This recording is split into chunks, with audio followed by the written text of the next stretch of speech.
You might think this is a sermon on earth care or environmental justice, or a sermon calling us to action on preventing deforestation or clear cutting or anything else that damages the trees and the forests around us. This is not that, though we all know the truth of that sermon. This is a sermon inviting us to walk through the wardrobe into Narnia, like the kids do in the Chronicles of Narnia.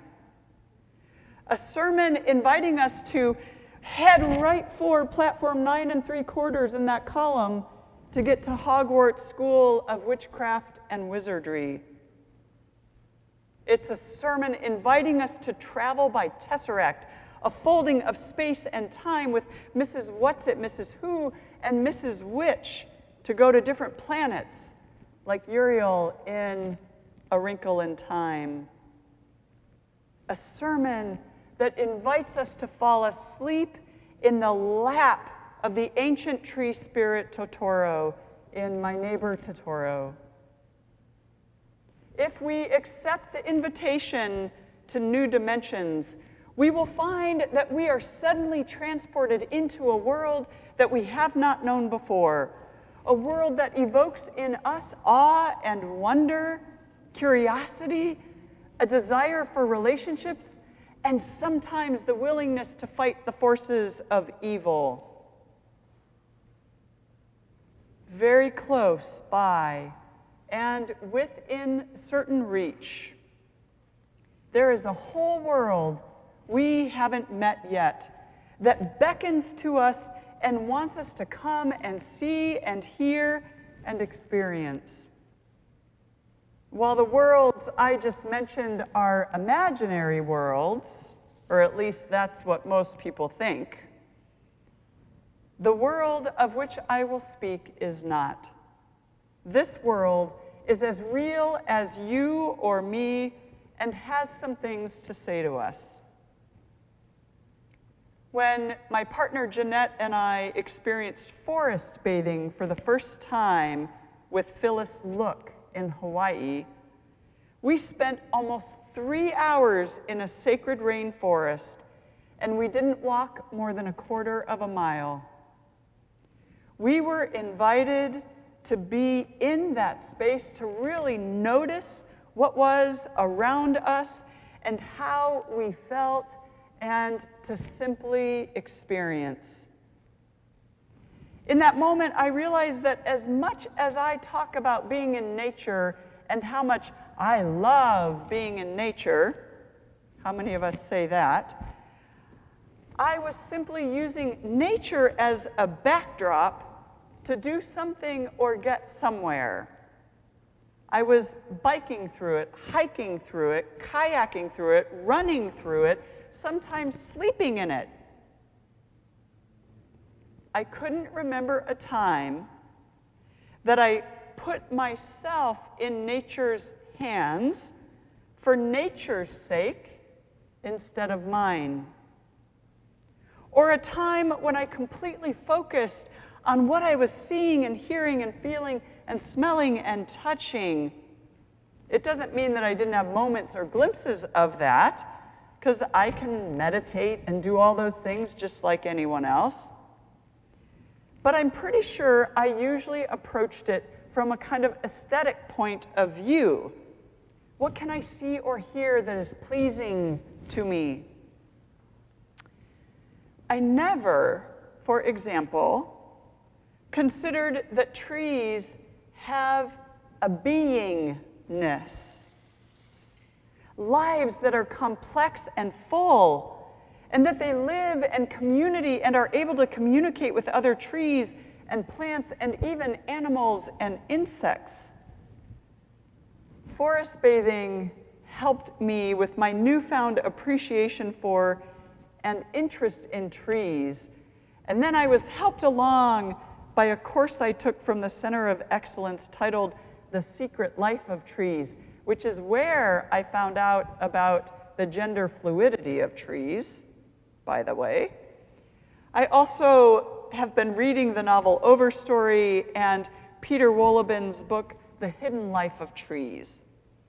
So I have lots of information, most of which you will not hear this morning. When I lived in California, I saw the redwoods and the sequoias, and I knew how old they can be and how massive. If you have not been to the Sequoia National Forest, there is a tree that you can drive your car through, which is very sad when you think about it, but I don't think in all of those years in California that I knew that trees are the oldest living organisms on Earth and therefore some of the first inhabitants. Think about that for a minute. Trees were the first inhabitants on this planet. It never occurred to me that some of the trees that are living, still living, are more than 4,000 years old, and that those trees have survived climate change that we only speak of or fear. How about you? What has your relationship with trees been over the years? Do you have a favorite tree to look at or visit, or a grove or a forest? Have you ever considered that trees have much to teach us? The question for all of us is, have we ever considered that trees might be spiritual companions or spiritual guides to us? Maybe we need to look beyond their usefulness as firewood, houses, furniture, paper, or things of beauty for us to look at, and begin thinking of the lives they are living and the fact that they need and they feel and they have relationships with the living things all around them. In the book of Ecclesiastes, which Ray read, which is not something you want to read when you're having a bad day, it is in the wisdom section of the Hebrew scriptures, and the writer describes in the first chapter how everything is pointless. The sun rises and sets, and it simply returns panting back to the place where it rises again. A generation comes and a generation goes, and the earth remains as it is. All the streams flow to the sea, but the sea is never full. The guy is not cheery. There is nothing new under the sun. People can point at something and say, look, something new. But it was already around in ages before us. No one remembers what was in the past. No one knows what's coming in the future. And then in chapter 3, the writer proclaims, there's a season for everything that happens under the sun. Everything happens, and it happens in season. The conclusion to all of this is everything is pointless, so you might as well enjoy your life in the moment. Oh, and you should listen to wise people instead of fools. That's part of it. For those of us who are not cynical people by nature, this book can be tough. For people who are cynical by nature, this book is awesome. But I wonder sometimes how we hear it. Because there's a part of us that wants to say, how can you say there is nothing new under the sun? Every day there is something new under the sun. Every day new things are being created, new things are being discovered. Explorers are reaching new places. Look at the oceans that we've just begun to explore. So we think of it in terms of our place in the universe as humans. And I wonder if this wisdom writer might have actually been a little wise in the sense of the scope of time. Because as human people, we are limited according to the concept of time. And what if this writer was trying to get at something that goes way beyond time? Something like 400 million years ago is when trees were first on the earth. So sometimes when we read different parts of Scripture and something doesn't quite make sense, we need to question it. We also need to think maybe we're limited because of our perspective in terms of human experience being the primary experience on earth. When the writer of Ecclesiastes was alive, depending on who you think is the writer and how you date that person, but we can say around 2,500 years ago, trees were already a significant part of many religions and ancient belief systems. The two primary tree symbols used were the world tree and the tree of life. The world tree had branches that reached up into the heavens above and roots that reached into the earth below. The world tree was thought to be the link between the world of the gods and the human world. The base of the tree was thought to have an entrance to the underworld where hell or judgment was bestowed on either humans or gods. The fact that heaven and earth and the underworld were all connected was never disputed. What's interesting is how this symbol reached across the ancient world, given that they had no form of communication that reached across. There was no printing press at that time. There was no internet. And yet, ancient religions across the world had the world tree as one of its symbols. Some experts think it's connected to evolutionary biology. This is fascinating. They think that because humans have evolved from primates, the memories of millions of years spent living in trees results in an imprint on our unconscious memories of the importance of trees. How fascinating is that? Even Jungian psychology has the world tree as an archetype of the collective unconscious. The tree of life is one of the most familiar ones, certainly for us, because of the reference to it in one of the creation myths in Genesis. But even before Genesis, one of the earliest references to the tree of life came from ancient Egyptians. The symbol for them represented the hierarchical chain of events that brought everything into existence. Their sacred tree was a sycamore tree that stood on the threshold of life and death and actually connected the two. And here's something important. Again, tree of life.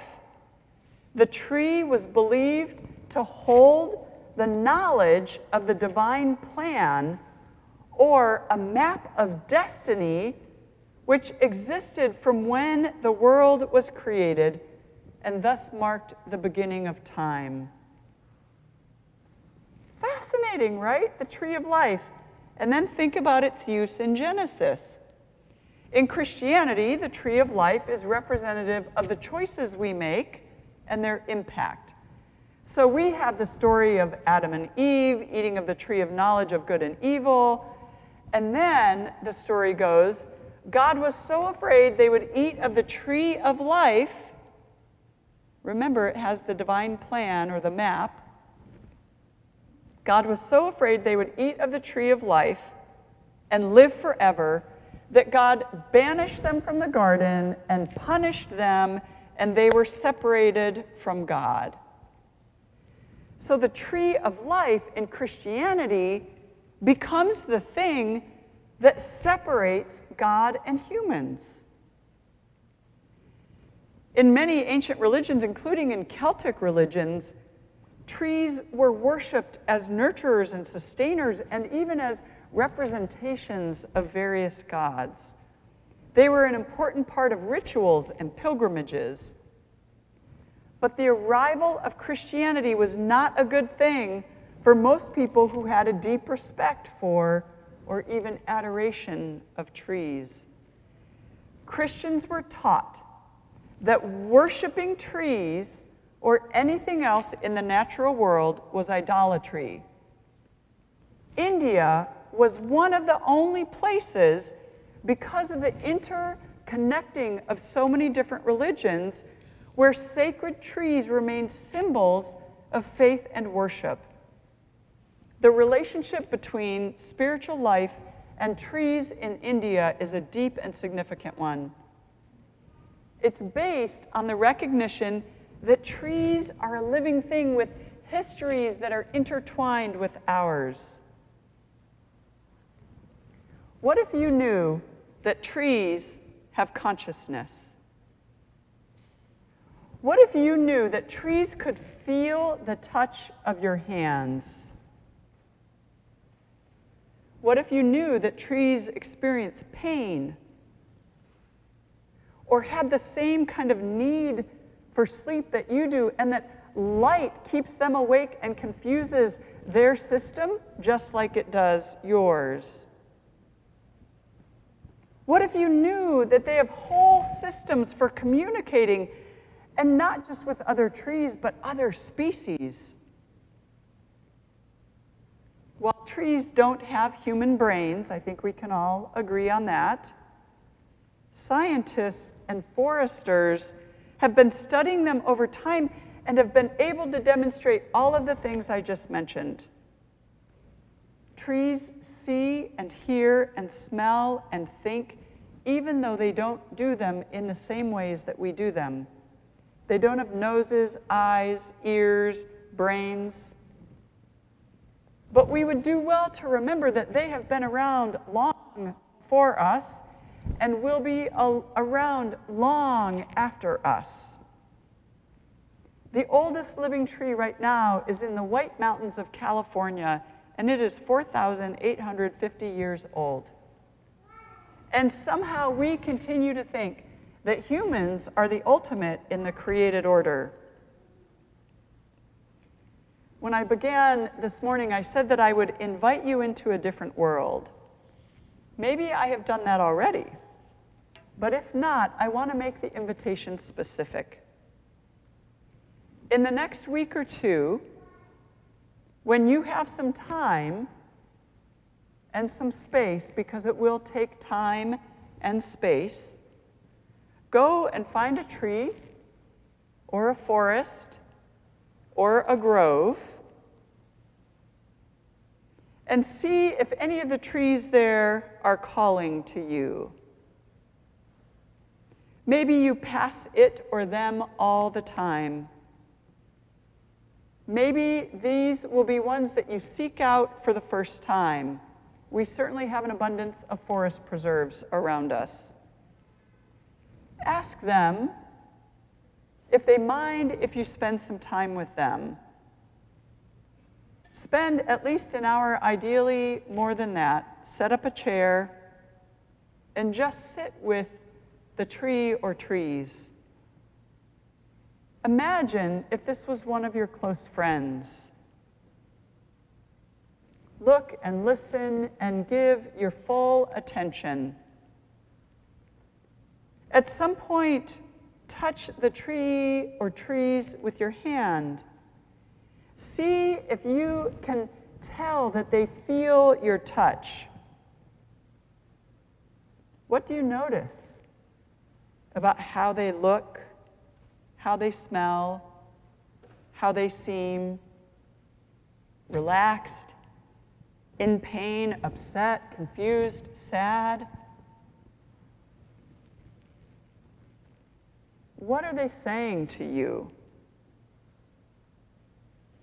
Listen to the tree and open yourself to the possibility that it might actually be saying something to you.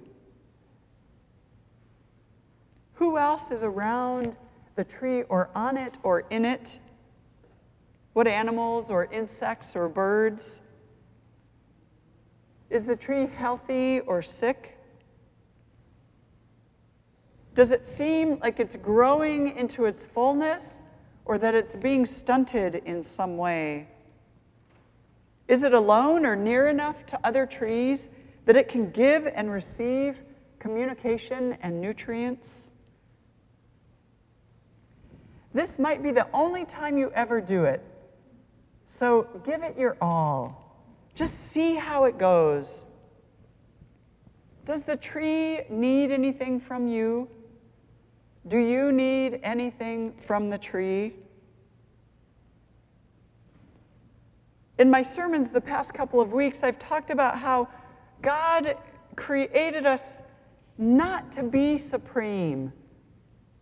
God did not intend for humans to be the center of everything, but to live in relationship with and interconnected to all other living organisms. It's time we recognize that God was not ever the one who was threatened by any adoration of, or worship of, or whatever we might call our relationship with trees. Church authorities were the ones threatened, because if people could worship trees or somehow experience the divine in trees, what on earth would get people to come to church? And how can you be a pastor if you don't have a church?